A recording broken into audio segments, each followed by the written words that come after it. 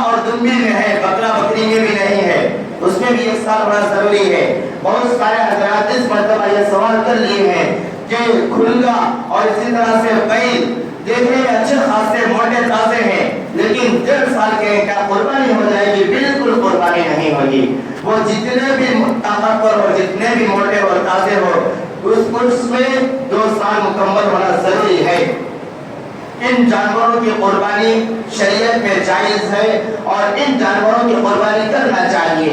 اور جو صاحب نصاب مالدار آدمی قربانی کرنے سے باز رہتا ہے، اللہ کے نبی علیہ السلام نے بہت سخت سے سخت وعید فرمائی ہے کہ جو بندہ قربانی نہ کرے، صاحب استطاعت، اس کے اندر استطاعت ہے، مالک نصاب ہے، اس کے باوجود بھی قربانی نہ کرے، اللہ کے نبی علیہ السلام نے فرمایا کہ وہ بندہ ہمارے عیدگاہ کے قریب بھی نہ آئے، ہمارے عیدگاہ کے قریب بھی نہ آئے۔ اس طرح کی نفرت ظاہر کی ہے اللہ کے نبی علیہ السلام نے۔ تو میرے بھائیوں، ہر آدمی قربانی ضرور بھی ضرور کرے جو صاحب نصاب ہے، اور جو مالدار آدمی یہ قربانی کرے اور یہ قربانی کا اجر ثواب اللہ کے نبی علیہ السلام نے فرمایا کہ ہر جانور کے بدن کے اوپر جو بال ہے، اون ہے، اور اس طرح سے یہ جو بھی چیزیں ہیں، ہر بال کے بدلے میں 1 نیکی ملے گی۔ کیا ہم جانور کے جسموں کے اوپر جو بال ہے اس کو گن سکتے ہیں، شمار کر سکتے ہیں؟ نہیں گن سکتے۔ اس کے بال کے بدلے میں 1 نیکی ملے گی۔ اور اللہ تبارک و تعالیٰ نے قرآن کریم میں فرمایا من جاء بالحسنہ فلہ عشر امثالها، جو بندہ 1 نیکی لے کر آئے گا تو میں اس کو 10 گنا بڑھا کر دوں گا۔ 1 نیکی کے بدلے 10 نیکیاں اللہ تبارک و تعالیٰ دیں گے۔ اور احادیث میں اللہ کے نبی علیہ السلام نے فرمایا کہ آپ جانور کو تو ذبح کر رہے ہیں، جانور کو ذبح کرنے کے بعد کل قیامت کے دن یہی جانور، قیامت کے دن آپ کا جانور لایا جائے گا، اس کے کھروں سمیت لایا جائے گا، اس کے سینگوں سمیت لایا جائے گا، اور اس کے بالوں سمیت لایا جائے گا۔ ہم گوشت کھاتے ہیں، دوسروں کو دیتے ہیں، صدقہ کرتے ہیں، غریبوں اور محتاجوں میں تقسیم کر دیتے ہیں، لیکن بال ہم نہیں کھاتے، کھال ہم نہیں کھاتے، اور سینگ ہم نہیں کھاتے، اور اسی طرح سے پیر کھا لیتے ہیں لیکن اس کے کھر نہیں کھاتے۔ اور اس کی جو رسی ہے، اس رسی کے اوپر بھی اللہ کے نبی علیہ السلام نے فرمایا کہ اس پر بھی اجر و ثواب ملے گا۔ تو میرے بھائیوں، ان جانوروں کی قربانی جائز ہے، اور سب سے پہلے نیت ہے، اگر آپ نماز پڑھ رہے ہیں دکھاوے کی نیت ہے تو نماز قبول نہیں ہوگی، روزہ رکھ رہے ہیں دکھاوے کی نیت ہے تو روزہ قبول نہیں ہوگا، اور حج کر رہے ہیں اور دل میں یہ نیت ہے کہ لوگ ہم کو حاجی کہہ کر پکارے تو آپ کا حج بھی قبول نہیں ہوگا۔ اور قربانی کر رہے ہیں 30,000 40 50 60 لاکھ روپیہ رکھ کر جانور خرید رہے ہیں، لیکن اس میں دکھاوے کی نیت ہے، شہرت کی نیت ہے، اور اس کی نیت ہے تو آپ کی قربانی آپ کے جیب میں اللہ تعالیٰ رکھ دیتے ہیں۔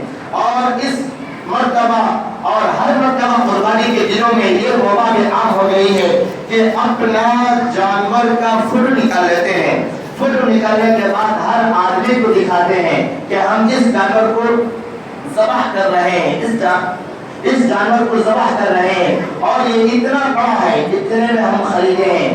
میرے بھائی، اس کے متعلق حکم سن لیجئے۔ سب سے پہلے جاندار کی تصویر فوٹو نکالنا بالکل شریعت مطہرہ میں حرام ہے، اور اس میں بھی جو جانور اللہ کے نام پر ذبح کیا جا رہا ہے اور قربانی کے لیے جس جانور کو ہم لے کر آئے ہیں اس کا فوٹو نکالنا اور دوسروں کو دکھانا بالکل خلاف ادب ہے، ادب کے بالکل خلاف ہے۔